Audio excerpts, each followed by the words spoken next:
こんばんは。世間ってなんか捨てちまえ第2弾話したいと思います。今回はじゃあ世間って気にしなくてどうなんのさっていう話をしていきたいんですけど、世間体を売りかざされた時に死にたくなっちゃうような人に向けて話してます。この人たちは誠実だし優しいし思いやりがある人なんですね。だからこれ以上正直真面目になると危ないくらいの人たちなので、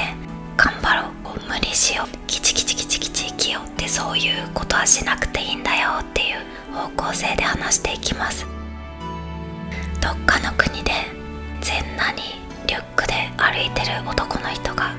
特集されてて、なんで全裸で普通にね道とか歩いてんですかって言ったら、なんて言ったか覚えてないんですけど、この美しいものをねどうして隠すんだ、逆にそっから理解できませんみたいな価値観だったんですよ、その人はね。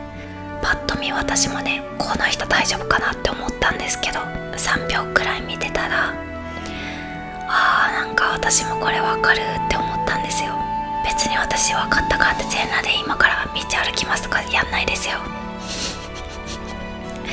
私はもう基本的に小さい子からおじいちゃんおばあちゃんまで見られる。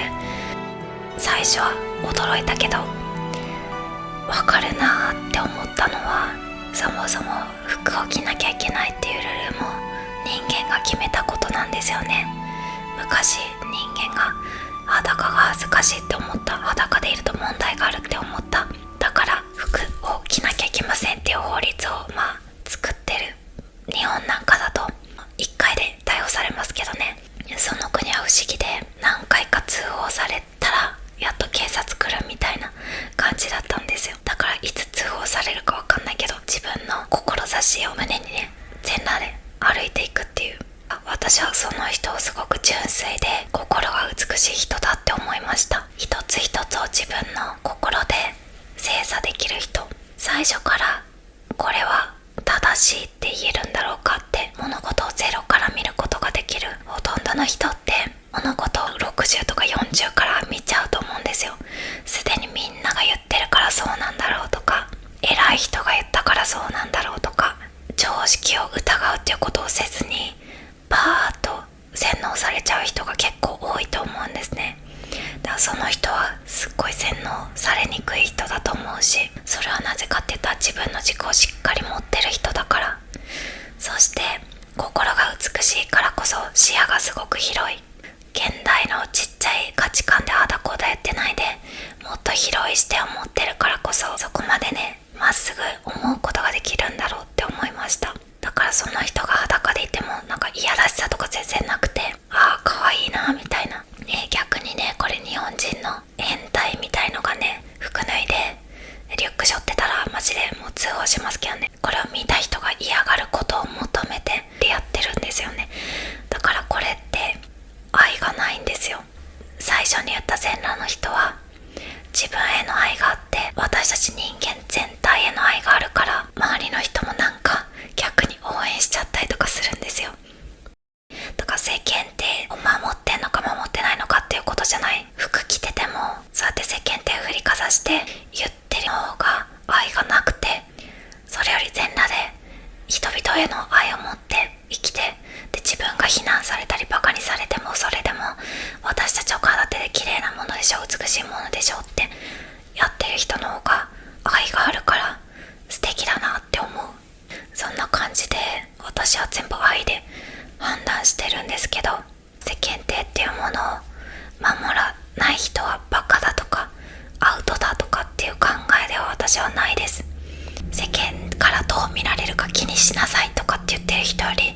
そういうの気にするよりも愛があるかないかで生きてる方が私は魅力的だなって思います。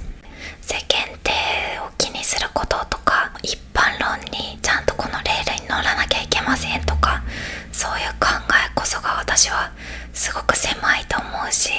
魅力もあんまりないし、それにさらに自殺者も増やす言い方をするんですよね、こういう方々って。だから威張っていいような内容じゃないんじゃないのって私はいつも思ってます。別に世間体捨てなきゃダメですよとかそういうことじゃないんですね。あなたが死にたくなるぐらいなら捨てちまえっていう話です。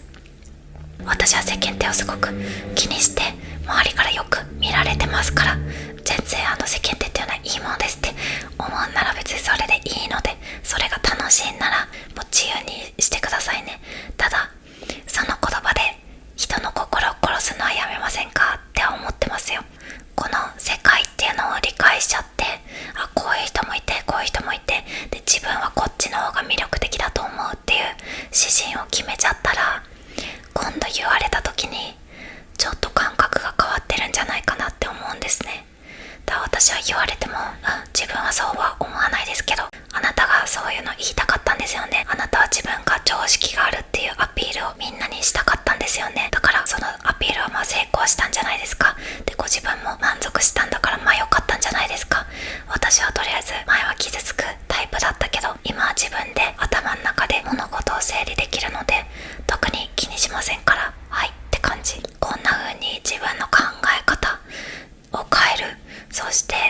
嫌だな、ああいう人嫌いっていうとこで終わらせないで、じゃあどういう人が魅力的なのか、じゃあどうしたら私はそっちの魅力的な人になれるのか、そっちを考えていけば、悪いことしてくる人、ひどい